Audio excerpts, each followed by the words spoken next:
Good morning students. Last class में हम लोग केमिकल काइनेटिक्स से स्टार्ट किए थे और उसमें पढ़े थे कि किसी भी रिएक्शन का रेट ऑफ केमिकल रिएक्शन या रेट एक्सप्रेशन किस तरीके से हम लोग लिखते हैं। हम लोग ये सीखे थे कि अगर मान लीजिए कि कोई भी रिएक्शन है जैसे 3A 2B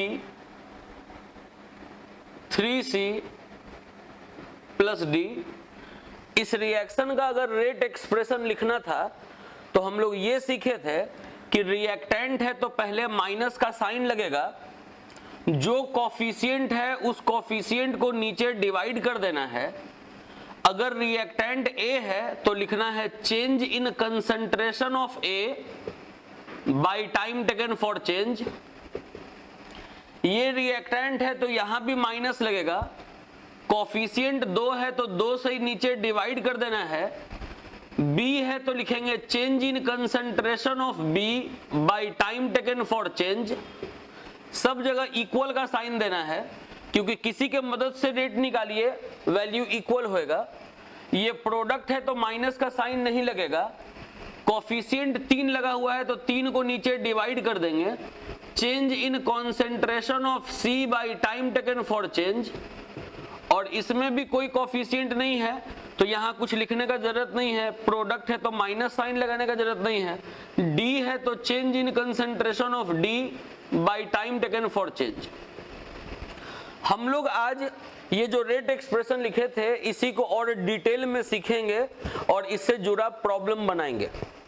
सबसे पहले तो ये तो लिखा हुआ है आप लोग का, यहां से स्टार्ट करिएगा कि रेट ऑफ केमिकल रिएक्शन जो हम लोग पढ़े हैं, रेट ऑफ केमिकल रिएक्शन ये 2 प्रकार का होता है। एक होता है एवरेज रेट ऑफ रिएक्शन,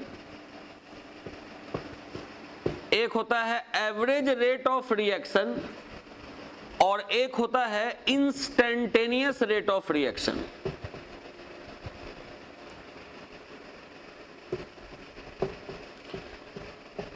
सबसे पहले आपको कॉपी पर यही लिखना है कि रेट ऑफ केमिकल रिएक्शन 2 प्रकार का होता है। एक होता है एवरेज रेट, एक होता है इंस्टेंटेनियस रेट।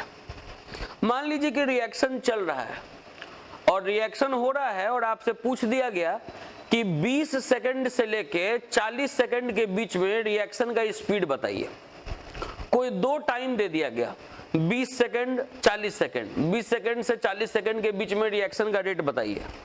तो ऐसे रेट को हम लोग एवरेज रेट कहते हैं जब किसी भी मनचाहे टाइम इंटरवल के बीच में अगर आपसे रेट पूछ दिया जाए। जैसे बोल दे कि 1 मिनट से लेके 3 मिनट तक के बीच में रिएक्शन का स्पीड बताइए। 2 टाइम दिए, एक दिए 1 मिनट, एक दिए 3 मिनट, और दोनों के बीच में रेट पूछ दिए। ऐसे रेट को बोलते हैं एवरेज रेट। और अगर मान लीजिए किसी पर्टिकुलर टाइम पर, एक पर्टिकुलर टाइम पे अगर मान लीजिए कि रेट पूछ दिए कि 25वें सेकंड में रिएक्शन का स्पीड क्या था, 35वें सेकंड में रिएक्शन का स्पीड क्या था, तो ऐसे रेट को बोलते हैं इंस्टेंटेनियस रेट। और अगर 2 टाइम के बीच में अगर रेट पूछते हैं, कोई भी मनचाहा 2 टाइम, तो ऐसे रेट को बोलते हैं एवरेज रेट। तो एवरेज रेट और इंस्टेंटेनियस रेट 2 प्रकार का रेट ऑफ रिएक्शन है। एवरेज रेट ऑफ रिएक्शन में लिखेंगे कि when rate of reaction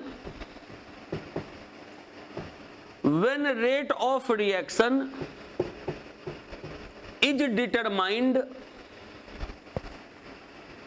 at an appreciable interval of time, when rate of reaction is determined at an appreciable interval of time, then it is called average rate of reaction। अगर मनचाहे time interval के बीच में अगर rate पूछे तो ऐसे rate को average rate of reaction कहते हैं। When rate of reaction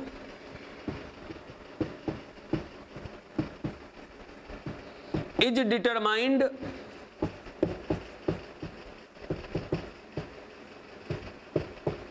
at a particular instant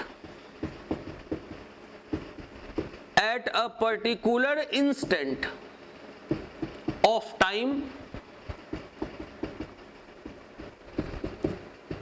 then it is called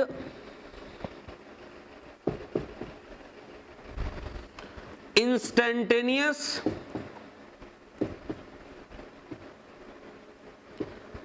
rate of reaction। बोले अगर रिएक्शन का रेट निकालें कोई भी मनचाहा टाइम इंटरवल के बीच तो रेट को बोलेंगे एवरेज रेट, और अगर किसी पर्टिकुलर इंस्टेंट पे तो उसको बोलेंगे इंस्टेंटेनियस रेट। अब बात को समझिए, इसी को और बता रहे हैं। जैसे अगर कोई रिएक्शन दिया हुआ इस तरीके से X इज फॉर्मिंग Y, मान लीजिए ऐसे कोई रिएक्शन दिया हुआ है, हम लोग रेट एक्सप्रेशन अगर इसका लिखे, रिएक्टेंट है तो पहले माइनस लिखे change in concentration of X by time taken for change. ये प्रोडक्ट है तो माइनस का साइन नहीं लगाए, लिखे change in concentration of Y by time taken for change. अगर इस तरीके से अगर हम लोग रेट एक्सप्रेशन लिखे तो ऐसे रेट एक्सप्रेशन को एवरेज रेट एक्सप्रेशन कहते हैं। एवरेज रेट एक्सप्रेशन, अगर इस तरीके से रेट एक्सप्रेशन लिखा हुआ है जैसा कि हम लोग आज तक सीखे हैं, अभी तक सीखे हैं, तो ऐसे रेट एक्सप्रेशन को एवरेज रेट एक्सप्रेशन कहते हैं, क्योंकि इसमें डेल्टा टी लगा हुआ है। डेल्टा टी का मतलब ही होता है T2 माइनस T1, मतलब दो टाइम के बीच का रेट है ये।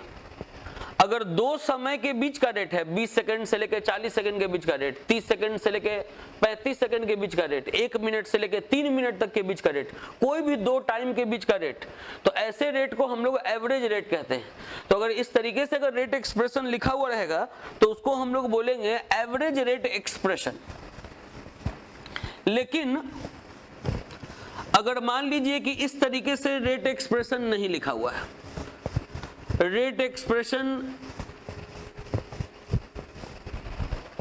ये जो डेल्टा टी है, जो T2 माइनस T1 है, अगर इसको 1T कर दें, 1T कैसे करें, तो डेल्टा टी को लगभग 0 के बराबर कर दें। इसको पढ़ते हैं डेल्टा टी टेंड्स टू 0। तो जब डेल्टा टी को लगभग 0 के बराबर कर देंगे, बहुत छोटा कर देंगे, मतलब ये जो डिफरेंस है लगभग 0 के बराबर कर देंगे, मतलब ये दोनों को लगभग सेम कर देंगे, तो इसको पढ़ते हैं dt। dt का मतलब होता है वेरी स्मॉल टाइम। dt का मतलब होता है वेरी स्मॉल टाइम। तो अगर आप यहां पर डेल्टा t के बजाय अगर आप dt लिखें, मतलब जो टाइम में चेंजिंग है वो अगर आप बहुत छोटा टाइम रखें, तो जो कंसंट्रेशन में चेंजिंग है वो भी बहुत छोटा होगा। अगर इस तरीके से रेट एक्सप्रेशन लिख रहे हैं, केवल डेल्टा के जगह पे अगर डी लिख रहे हैं, तो ऐसे रेट एक्सप्रेशन को इंस्टेंटेनियस रेट एक्सप्रेशन कहेंगे। ये हुआ instantaneous rate expression. Instantaneous rate expression. और अगर डेल्टा लगा के अगर रेट एक्सप्रेशन लिख रहे हैं तो उसको बोलेंगे एवरेज रेट एक्सप्रेशन। कभी कभी ऐसा भी ऑब्जेक्टिव में लिखा हुआ रहता है कि इस तरीके से रिएक्शन लिख देगा और इसमें बोल देगा कि इसमें से कौन सा इंस्टेंटेनियस रेट एक्सप्रेशन लिखा हुआ है। तो दिमाग में रखेंगे, डेल्टा लगा के अगर रेट एक्सप्रेशन लिखा हुआ हो तो उसको आपको एवरेज समझना है, और डी लगा के अगर रेट एक्सप्रेशन लिखा हुआ हो तो उसको आपको इंस्टेंटेनियस समझना है। और भी बात इसमें कुछ कुछ है जो हम धीरे धीरे बताना स्टार्ट कर रहे हैं। देखिएगा, जैसे अगर पूछ दिया कि right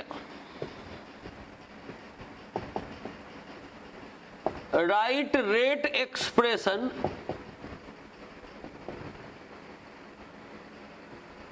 of given reaction, write rate expression of given reaction.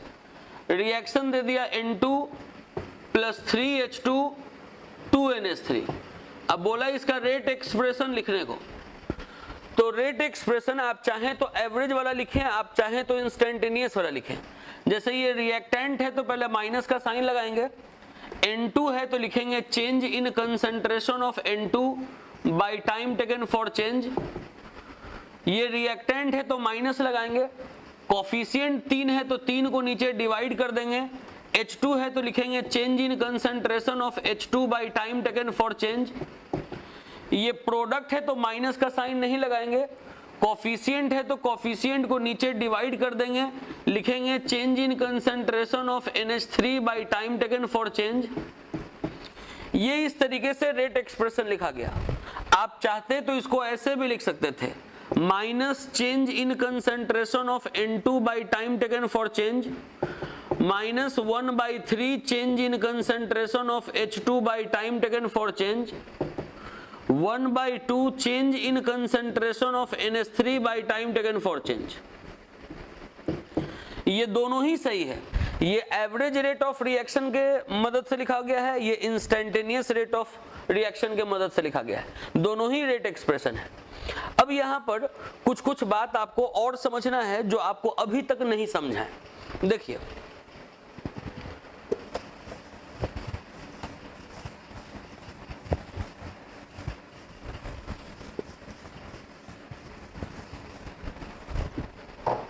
अगर कोई इस तरीके का रिएक्शन है 3A 5B C 4D, अगर मान लीजिए इस तरीके का कोई रिएक्शन है, आप रेट एक्सप्रेशन लिखना सीख चुके हैं कि -1/3 change in concentration of A by time taken for change -1/5 change in concentration of B by time taken for change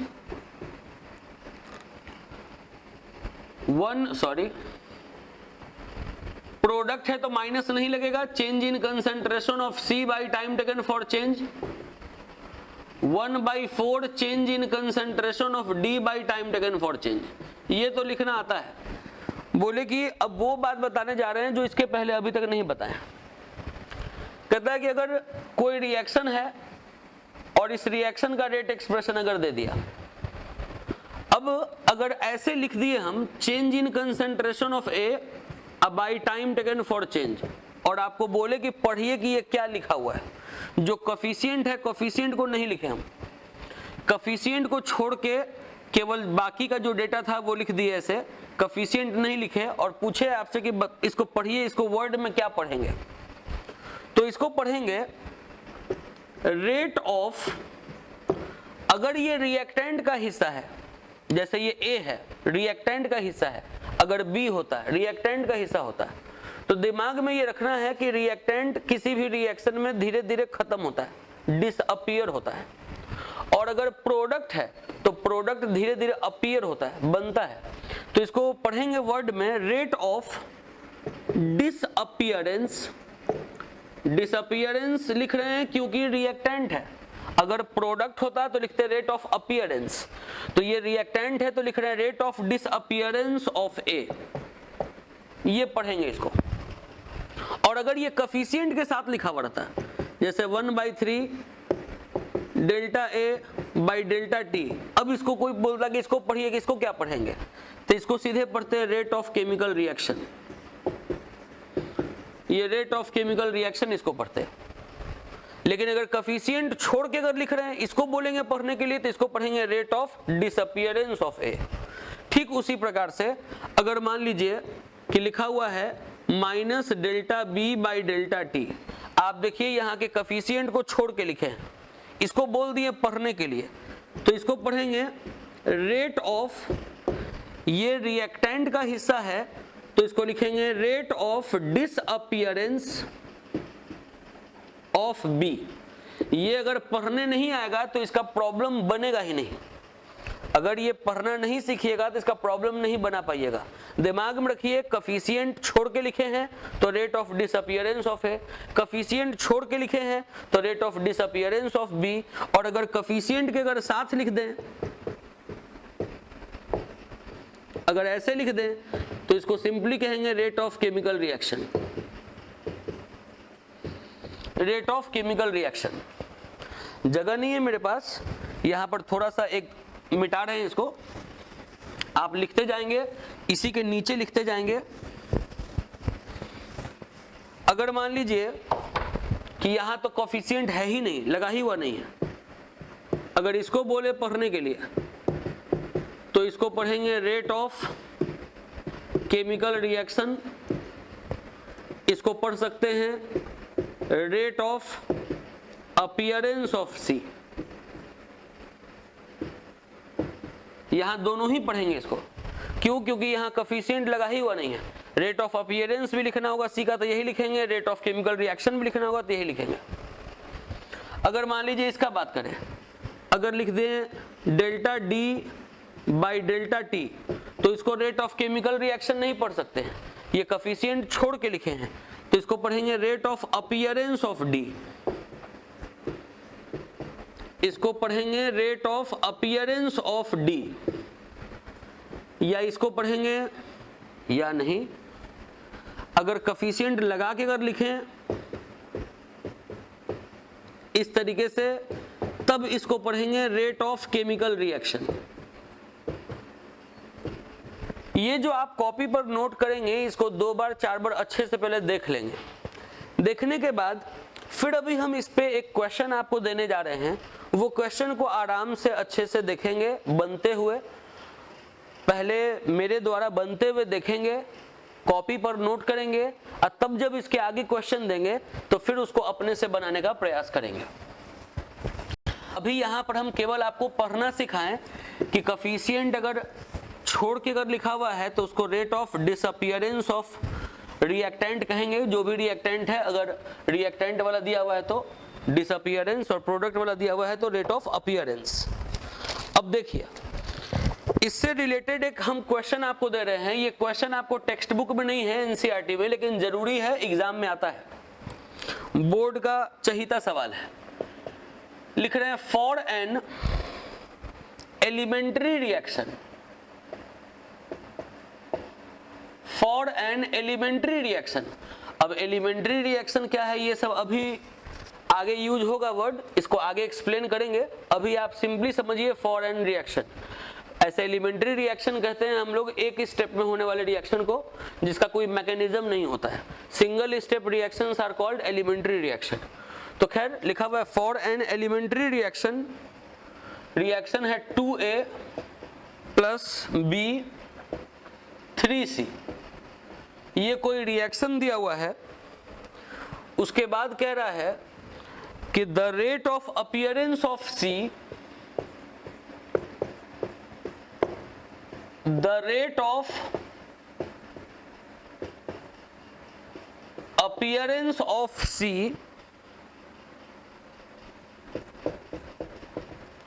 at time t is 1.3 into 10 to the power minus 4 mole per liter per second. Calculate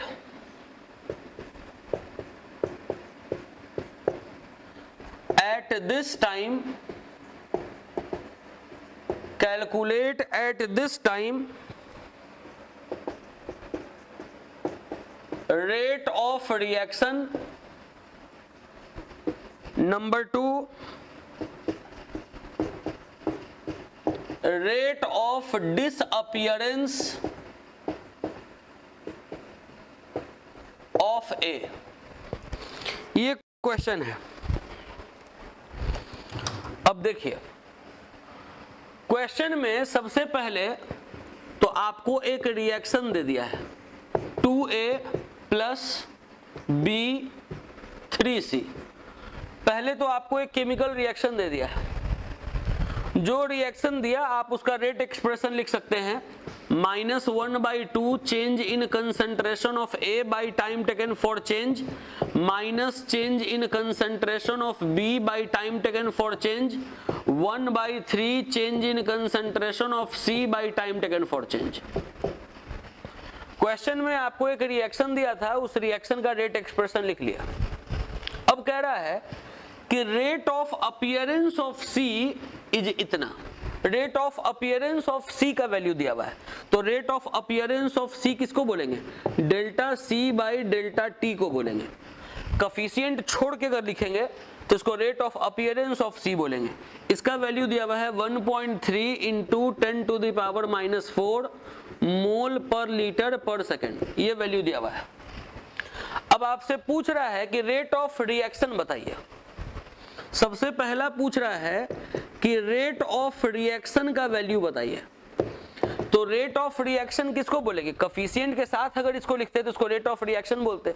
तो rate of reaction पूछ रहा है तो लिखेंगे 1/3 delta C by delta T, ये हो गया rate of chemical reaction.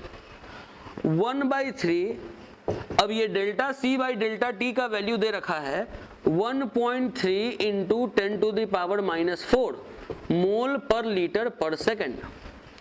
अब 1.3 को 3 से डिवाइड कर देंगे तो आएगा 0.433 इंटू 10 का पावर -4 मोल पर लीटर पर सेकेंड। चाहे तो आप यही छोड़ दें और चाहे तो इसको आप स्टैंडर्ड फॉर्म में चेंज कर दें। स्टैंडर्ड फॉर्म कहने का मतलब हुआ number between 1 to 10 written in the form of x into 10 to the power y, मतलब आप इसको 1 से 10 के बीच का नंबर बना दें, 4.33 कर दें। तो अगर आप इसको 4.33 करेंगे तो ये हो जाएगा 10 to the power -5 mole per litre पर सेकेंड। यहां भी छोड़ सकते थे, ये भी लिख सकते थे। तो ये एक हिस्सा बन गया, रेट ऑफ रिएक्शन बन गया। अब आपसे पूछ रहा है सेकंड वाला हिस्सा कि rate of disappearance of A निकालिए। Rate of disappearance of A, rate of disappearance of A किसको कहेंगे? अगर इसको कोफिशिएंट छोड़ के लिखें minus delta A by delta T, ये वैल्यू पूछ रहा है आपसे, rate of disappearance of A. तो आप ये देखिए कि आपको सी का कुछ डेटा दिया हुआ है और आपको ये वाला वैल्यू पूछ रहा है कोफिशिएंट छोड़ के, मतलब आपको इसको और इसको रिलेट करना है। तो ये और ये आपस में इक्वल है, देख लीजिए बराबर का साइन दिया हुआ बीच में, तो ये वाला इस वाले के इक्वल है। तो पहले इसको और इसको नोट कर लेंगे, -1/2 del A by del T is equals to 1/3 del C is equals to del C by del T. आपसे पूछ रहा है इतना का value, minus delta A by delta T का वैल्यू। तो 2 को आप क्रॉस इधर कर देंगे तो हो जाएगा 2/3 del C by del T.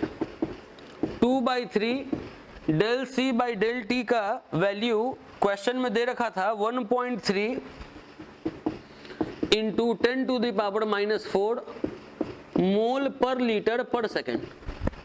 अब 1.3 को 2 से गुना कर देंगे तो आ जाएगा 2.6 और उसके बाद उसको 3 से डिवाइड कर देंगे। जब इसको 3 से डिवाइड करेंगे तो आएगा 0.867 into 10 to the power -4 mole per litre पर सेकेंड। चाहे तो यही छोड़ दें या चाहे तो स्टैंडर्ड फॉर्म में बदल दें। स्टैंडर्ड फॉर्म का मतलब हम बता चुके हैं कि इस नंबर को 1 से 10 के बीच का कर दें। तो 8.67 into 10 to the power -5 mole per litre पर सेकेंड। ये क्वेश्चन हम लोग का कंप्लीट हो गया, जो रेट एक्सप्रेशन के मदद से बना। अगर रेट एक्सप्रेशन किसी बच्चे को लिखने आ जाएगा और ये पढ़ने आ जाएगा कि इसको पढ़ते हैं रेट ऑफ केमिकल रिएक्शन और कोफिशिएंट छोड़ दें अगर तो इसको पढ़ते हैं रेट ऑफ डिसअपीयरेंस ऑफ ए। यहाँ पर रेट ऑफ केमिकल रिएक्शन भी इसी को कहेंगे, rate of disappearance of B भी इसी को कहेंगे। ये है rate of chemical reaction, coefficient अगर छोड़ दें तो इसको पढ़ेंगे rate of appearance of C. तो यहां तक आप अभी पहले नोट कर लीजिए, फिर अगला क्वेश्चन और देते हैं आपको।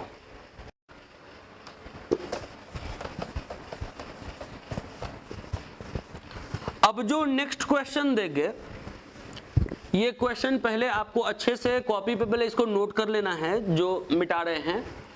उसके बाद आपको क्वेश्चन लिखना है। क्वेश्चन लिखने के बाद वीडियो को रोक देना है और पहले अपने से उसको बनाना है।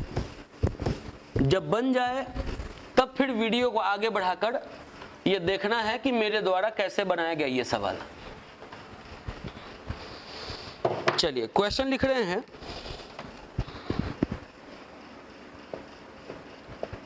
Express the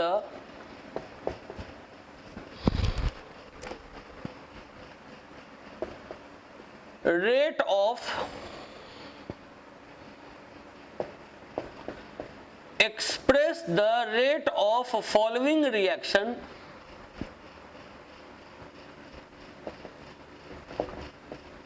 in terms of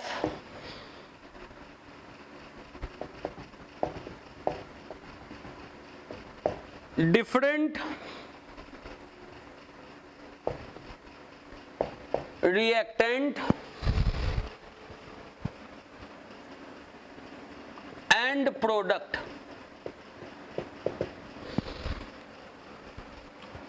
Four NH3 plus 5O2 4NO plus 6H2O. If the rate of formation of NO is 3.6 into 10 to the power minus 3 mole per liter per second, calculate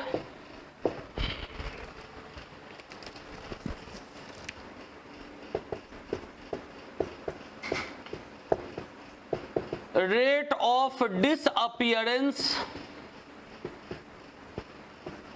of NH3, और number 2 rate of formation of H2O।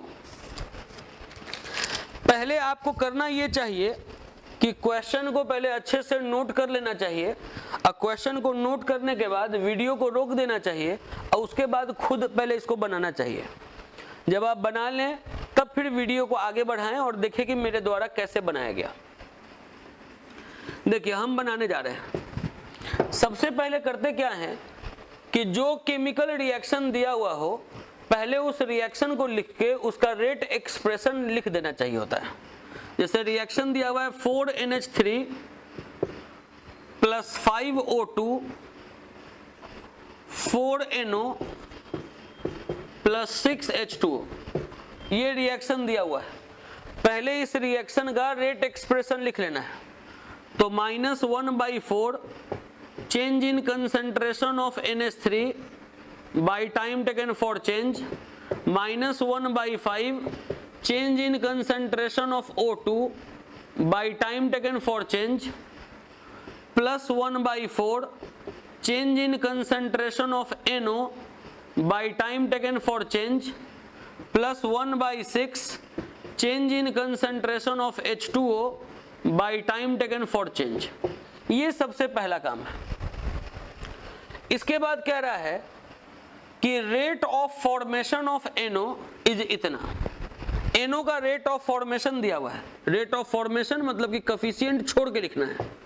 Delta NO by delta T का value आपको दे दिया है 3.6 into 10 to the power -3 mole per litre पर second. और आपसे पूछ रहा है rate of disappearance of NH3 का वैल्यू, मतलब आपको कोफिशिएंट छोड़ के लिखना है minus delta NH3 by delta T, इसका वैल्यू पूछ रहा है। ये सबसे पहला वाला बात हुआ, सबसे पहला। तो आपको NH3 और NO के बीच में रिलेशन लेना है। NH3 ये रहा और NO ये रहा, तो इन दोनों को पहले रिलेट कर देंगे। ये वाला इक्वल टू ये वाला पहले लिख देंगे, -1/4 delta NH3 by delta T is equals to 1/4 delta NO by delta T। पूछ रहा है delta NH3 by delta T का वैल्यू। तो ये जो 4 है वो बराबर के इधर ले जाएंगे तो हो जाएगा 4/4 delta NO by delta T, तो ये 4 4 तो कैंसिल हो गया। अब ये delta NO by delta T के वैल्यू के बराबर हो गया। और delta NO by delta T का वैल्यू क्वेश्चन में दे रखा था 3.6 इंटू 10⁻³ मोल पर लीटर पर सेकेंड। तो पहला वाला हिस्सा तो ये बन गया, फर्स्ट वाला पोर्शन। अब जो इसमें सेकंड वाला पोर्शन है, सेकंड वाला पोर्शन आपको बनाने जा रहे हैं।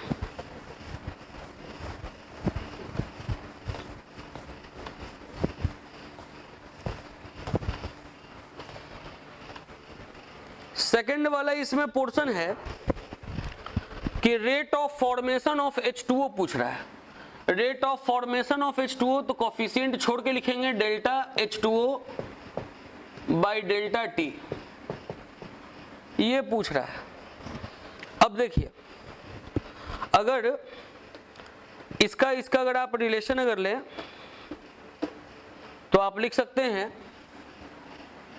1/4 delta NO by delta T is equals to 1/6 delta H2O by delta T.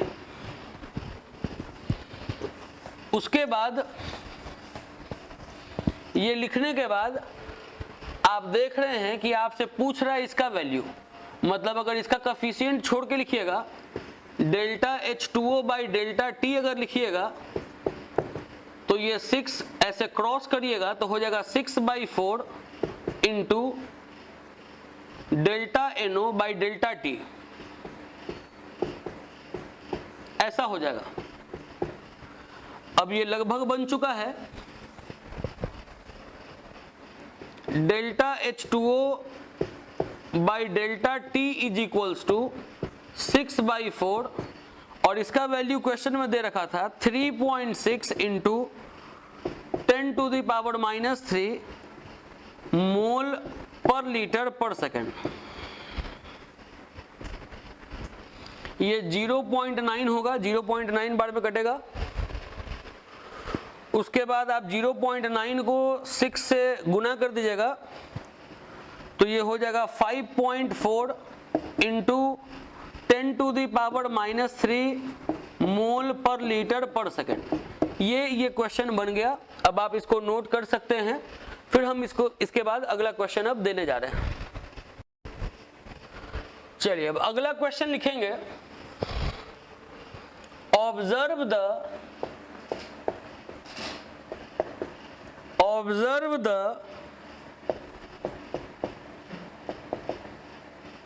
following reaction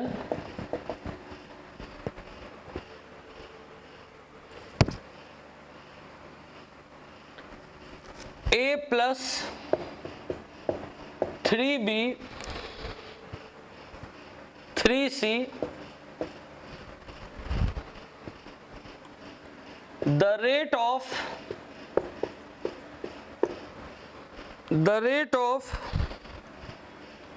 this reaction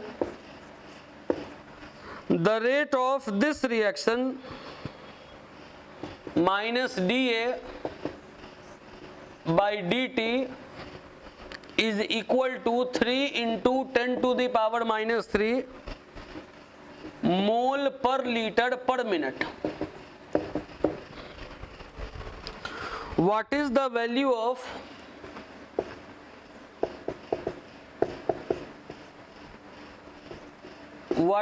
value of minus dB by dt in mole per litre पर minute?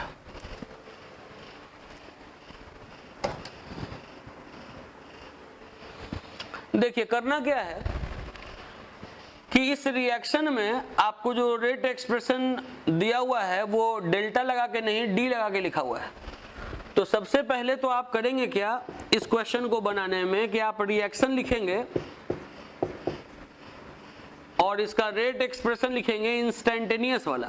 तो लिख देंगे minus DA by dt is equals to -1/3 dB by dt is equals to 1/3 dc/dt। ये तो rate expression हुआ। आपको इसका value दे दिया है, dA/dt का वैल्यू क्वेश्चन में दे दिया है, और इसका वैल्यू दिया हुआ है 3 × 10⁻³ मोल पर लीटर पर मिनट। ये वैल्यू दिया हुआ है और आपसे कह रहा है कि -dB/dt का वैल्यू कैलकुलेट कीजिए। ये वैल्यू आपसे पूछ रहा है। मतलब A और B को रिलेट करना है तो A और B वाला जो है हिस्सा उसको आपको अलग से पहले लिख देना होगा कि -dA/dt is equals to -1/3 dB/dt। पूछा जा रहा है आपसे -dB/dt का वैल्यू, तो ये 3 को यहां पे क्रॉस कर देंगे, तो 3 × -dA/dt। अब 3 × ये जो -dA/dt है इसका वैल्यू दिया हुआ है 3 × 10⁻³ मोल पर लीटर पर मिनट। अब इसको सिंपली गुना कर लीजिए तो 9 × 10⁻³ होगा मोल पर लीटर पर मिनट। तो इस तरीके का क्वेश्चन अब हमको उम्मीद है कि आप लोग समझ गए होंगे। अब ये एक टॉपिक आपका कंप्लीट हुआ, रेट एक्सप्रेशन लिखना। अब अगले क्लास में हम लोग इस चैप्टर का अगला टॉपिक पढ़ेंगे, वो है factors governing rate of chemical reaction. तो आज के लिए इतना ही, अगले क्लास में अब आगे मिलते हैं।